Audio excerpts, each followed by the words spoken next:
Hey, welcome back. This is part 2 of the series on the biggest mistakes most of us are making, things that steal our time and destroy our productivity.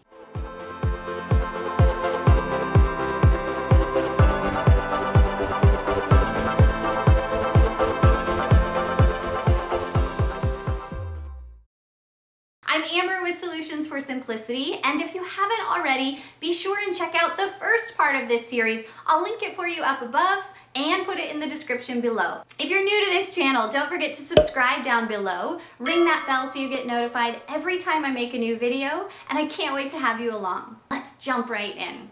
Mistake number 7 is always being available. It's really okay to set boundaries and say, these are the people and the things that are my priorities, and I'm going to focus on them, putting everything else aside and responding to it as I get a chance.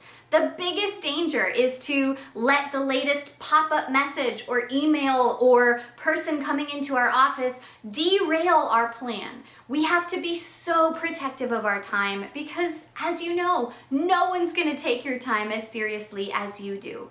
So even if somebody else is having an emergency, that doesn't necessarily have to be our problem. As you're well aware, there's a major difference between something that's important and something that's urgent. And if we're not careful, the important things actually get overtaken by the urgent things that don't really matter in the big picture. So the solution is to instead prioritize what you want and need to do.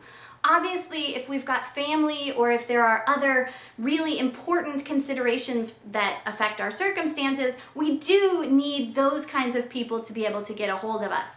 But, we don't have to just set everything aside the moment some new social media message pops up. So be really careful about not dropping your most important task or diverting your attention in the middle of that important task for something that really isn't important, no matter how urgent it might seem.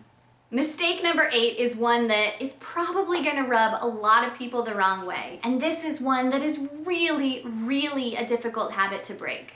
But it's the mistake of constantly having our phone on us or having email available to us so that we are diverting our attention from our most important task to whatever message happens to come up. If we allow ourselves to be distracted and turn our attention to every new thing that comes up, we're not going to get anything done, at least not as efficiently as we could. We've already established that those switching costs of having our attention stolen from one thing to another thing to another thing really add up and just slash our productivity. So experts really recommend that we are intentional about the time we spend on those devices. I know this is old news, but it's really hard to put into practice. This is the classic case of something having a very simple solution, but really not being easy to carry out in our own lives. What we need to do is have specific times that we check email or check our messages, check our phone every day. This might be first thing in the morning, midday, late afternoon, again at bedtime, whatever it is for you, it doesn't matter. I will mention that some of the biggest experts out there really warn against checking email and checking our phones very first thing, because what we're essentially doing is saying that, hey, we are available to respond to whatever new thing has come up overnight. So hard as it is, try to postpone checking into our devices, checking our messages, and then really being very, very specific about the times that we have for those things. Mistake number 9 is not consolidating the errands and appointments and other activities we have going on. Did you know that one of the easiest ways we lose time is being stuck in traffic? Driving back and forth from one place to another, especially if we have a commute for our jobs.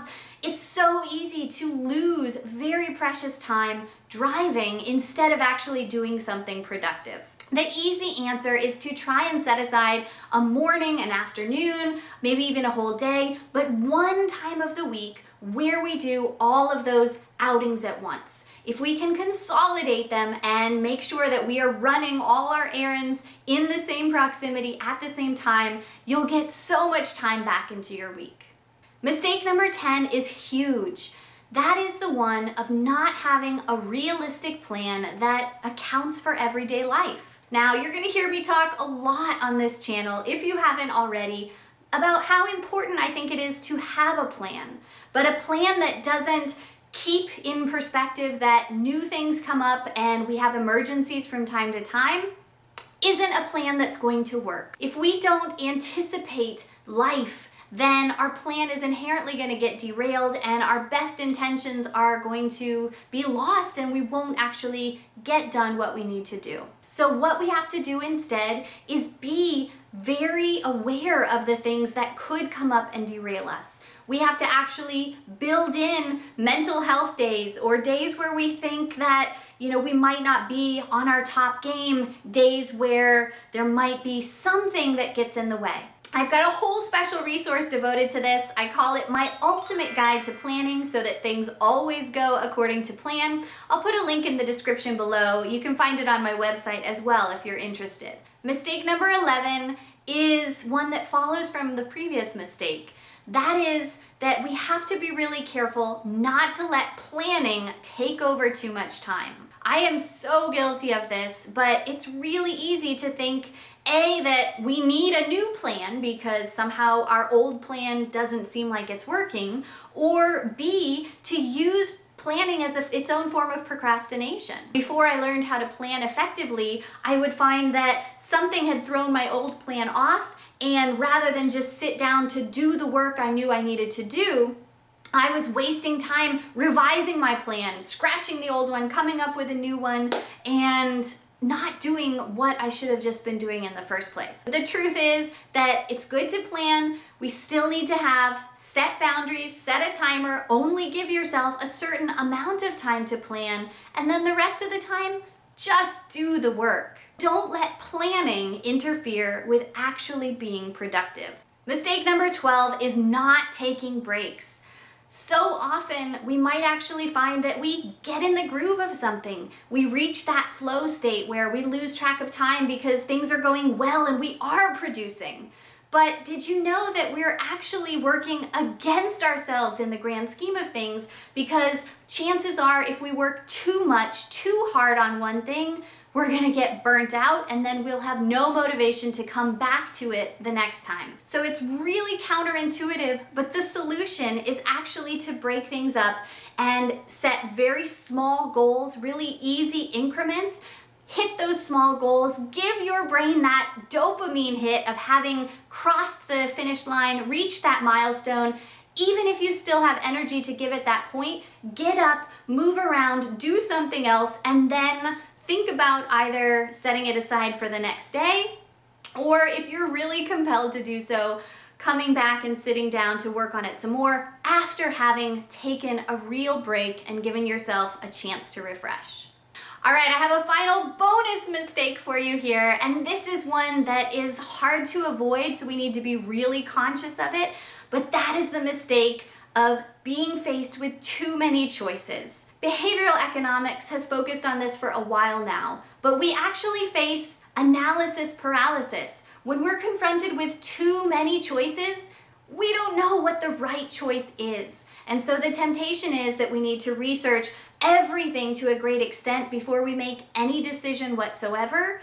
And the paradox of choice is then that we often are uncertain, maybe even regret the decision that we make, because we're afraid that we missed out on something better. Maybe there was a better choice and we just chose wrongly. The solution here, to the best of our ability, is to put on blinders and limit the choices that we have. Maybe this is only having a certain amount of clothes in your wardrobe to choose from. Maybe it's only choosing from among 3 of your 25 tasks, whatever most important your ones you need to focus on for the day. Maybe it's having a repertoire of only 7 meals that you make and just rotating those day after day for weeks on end. Whatever it is that you can limit to a restricted number of choices, the better, the more cognitive energy you will save so that you can be as productive as possible for the things that really matter. All right, that's it for today. That's the end of this two-part series on the things that steal our time and destroy our productivity. I hope you've gotten plenty of food for thought and that maybe you'll start to think about these things so that you can purposefully address them and work to minimize their influence over your own life. Let me know in the comments below which of these mistakes you found to be most enlightening, which one surprised you the most, and of course I want to know which mistakes are you guilty of making too. Share this video with anybody you think could be looking for solutions to be more productive. And then don't forget to subscribe to this channel so that you get that next video and keep learning more. I make new videos every week all about prioritization, productivity, time management, and that elusive thing we call work-life balance. Thanks for being here. I'll see you next time.